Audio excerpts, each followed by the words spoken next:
Emmanuel இஸ்ரவேல் என் நம்பிக்கையானவரே. மிகவும் பிரியமான தேவச்சனமே, உங்கள் யாவருக்கும் அன்பின் வாழ்த்துக்கள். பிரியமானவர்களே, மீண்டுமா இந்த நம்பிக்கை நேரத்திலே உங்களை சந்திப்பதிலே மிகவும் மகிழ்ச்சி அடைகிறேன். இந்த நாளிலும் கூட தேவனிடத்தில் ஒரு நல் வார்த்தையை பெற்று உங்கள் மத்தியிலே வந்திருக்கிறேன். 1 பேதுருவின் புஸ்தகம் 2ஆம் அதிகாரம் அதோடைய 24ஆம் வசனம்.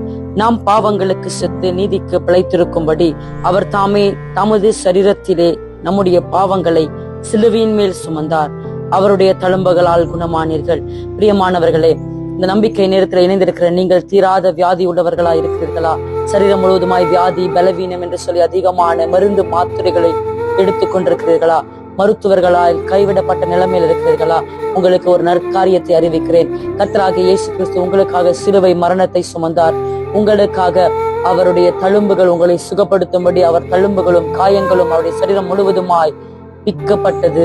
உங்களுக்கென்றே சிலுவையை சுமந்த தெய்வம் அவர் இன்றைக்கு அவருடைய தழும்புகளால் உங்களை சுகப்படுத்தும்படிக்கு வந்து நிற்கிறார். பிரியமானவர்களே, அவரை உங்கள் இருதயங்களில் ஏற்றுக்கொள்ளுங்கள், உங்கள் நாவுகளில் அறிக்கை செய்யுங்கள்.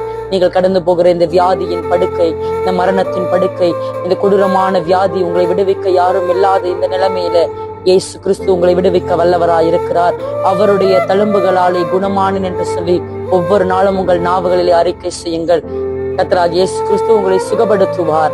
என்னோடு கூட இந்த சிறிய ஜெபத்தில் இணைந்து கொள்ளுங்கள். அன்பின் பரலோக தகப்பனே, இந்த அருமையான வேலைக்காக நன்றி செலுத்துகிறேன்.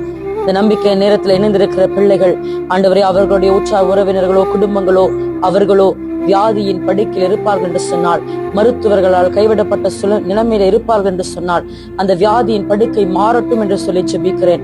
ஆண்டவரே, அவர்களுடைய எல்லா வியாதியும் கர்த்தராகிய இயேசு கிறிஸ்துவின் தழும்புகளால் சுகமடைவார்களாக என்று சொல்லி கட்டளை கொடுக்கிறேன். சுகம் உண்டாகட்டும். இயேசுவின் தழும்புகளால் சுகமானேன் என்று அறிக்கை செய்வார்களாக. அப்படியே சுகத்தையும் பலத்தையும் கர்த்தர் நீர் அருளுவீராக என்று சொல்லி ஜெபிக்கிறேன். இயேசுவின் மூல ஜெபம் கேளுங்கள் நல்ல பிதாவே. ஆமேன், ஆமேன். பிரியமானவர்களே, பயப்படாதிருங்கள், கலங்காதிருங்கள். கர்த்தராகிய இயேசு கிறிஸ்து உங்களுக்கு சுகம் கொடுக்கிற தெய்வனாய் இருக்கிறார். மீண்டுமாய் அடுத்த நம்பிக்கை நேரத்திலே ஒரு நாள் வார்த்தையோடு உங்களை சந்திக்கிறேன். அதுவரையிலும் விடை பெறுகிறேன். ஆமேன். கர்த்தாவே, உம்மை நம்பினவர் வெட்கமடைவதில்லை, உமக்காக காத்திருப்போர்